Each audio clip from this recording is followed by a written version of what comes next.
onto an alleyway and leaving the highway point. The Home Minister has very categorically said that he owns moral responsibility. I don't think the worst detractors of Mr. Chidambaram suggest that he should have any direct constitutional obligation to resign. Nobody has said so.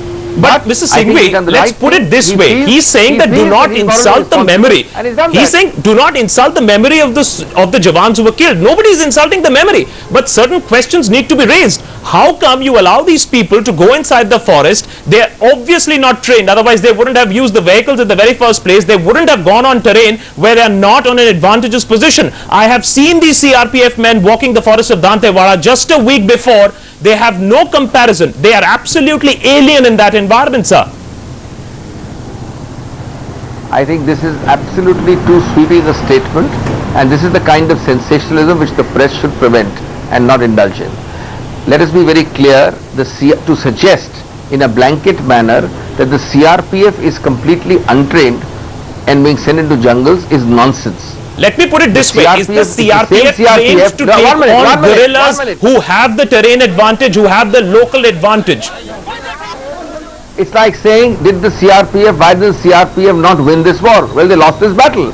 But what about the number of times they have met the Maoists very strongly? We've had remarkable successes from the CRPF in several areas. So it's not that this force is untrained. Obviously in this particular battle, something went horribly wrong, they were trusting. If they had the slightest inkling that there were people all over the trees and in the higher terrain, they wouldn't have gone there. But that, please don't jump from that to a blanket sweeping statement that we are sending CRPF forces which are untrained. Okay, let me bring a statement that the Home Minister himself made. The Home Minister said that we need many more training colleges like one in Kanker. We need about 20 of them. Kanker itself has produced about 8,000. They've trained CRPF, sir. They train CRPF before they go into the jungle. None of these people had been trained in Kanker.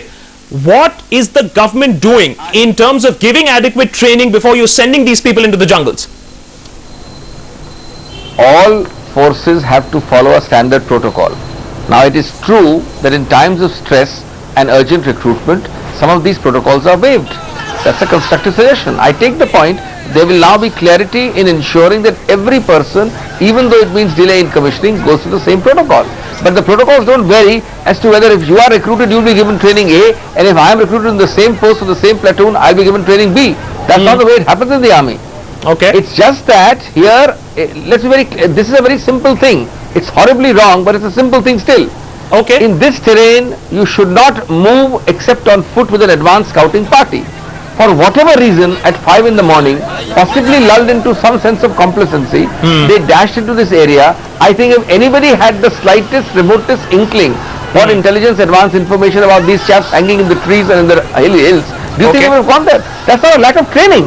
That's a lack of error of judgment at worst. But the Chief of Army himself is saying that there is lack of training in these men, sir. We are not saying it. This is not sensational media creation. Of course, let me be very clear. I do not agree with any sweeping, repeat, sweeping or blanket statement that they are untrained and not trained in protecting persons or protecting themselves. Whoever says that sweeping a statement, I don't agree. Number two, I don't think the Army Chief has said anything as sweeping. Number three, I think what he means and I mean and everybody else means is, yes, there were tactical, operational or error of judgments. That's not the same as the broad sweeping statement. Mr. Singhvi, let's listen in, and we want all our guests to listen into this statement. This is what the Army Chief himself had to say as far as the competency of these Central Paramilitary Forces are concerned. Let's listen into what the Chief had to say.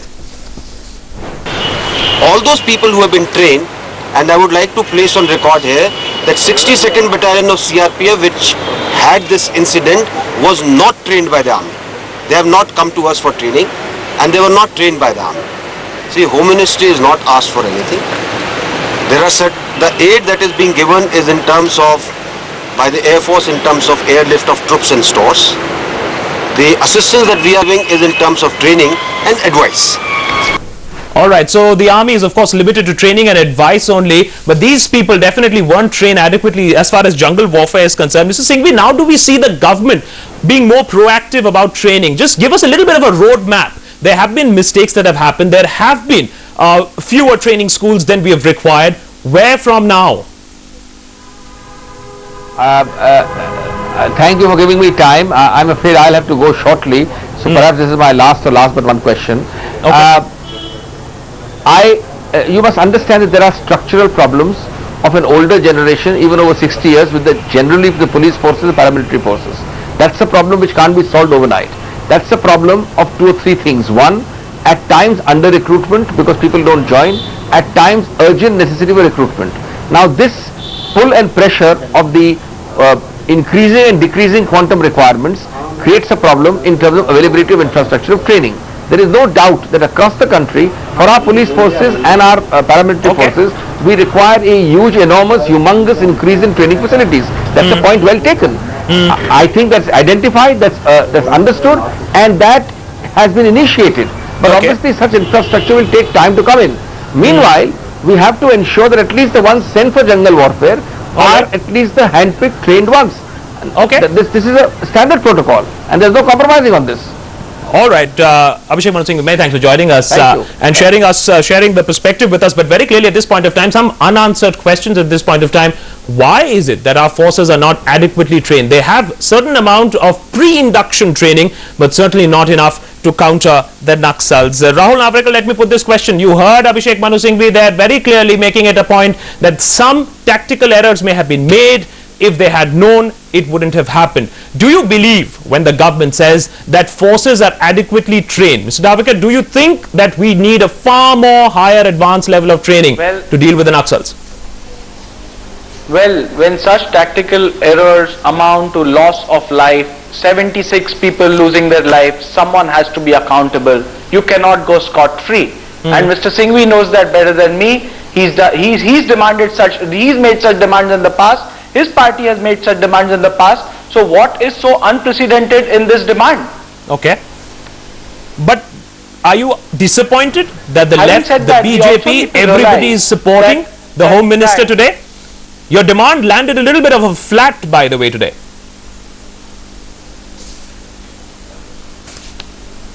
Sorry, I can't hear you.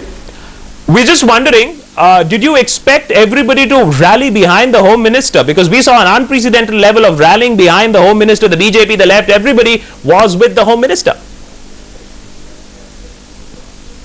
Well, insofar as our stand is clear, we don't think the Home Minister has done enough to ensure the security and of the nation or the countrymen, and which is his duty. And if he's not done that, he is responsible for that. He owes an explanation to the nation. He owes to resign from the post immediately and not make empty, hollow judgment, hollow symbolic gestures of resignation. If he's serious about it, let him tender his resignation. As I've said it earlier, this appears more to be like a game of the cat and mice, where he's just camouflaging the whole event by making a drama of tendering a resignation. Okay, and one last word. I'd like to get one last word with Brigadier Ponwar if he's still online with us from Kanker. Brigadier, you heard a little bit of a political debate also that was going on here. Minus all the politics and minus everything else, what is the game plan from now on? What should we do? Should we have more colleges like Kanker to train these people? Clearly at this point of time, it would be foolhardy to believe that our men are adequately trained.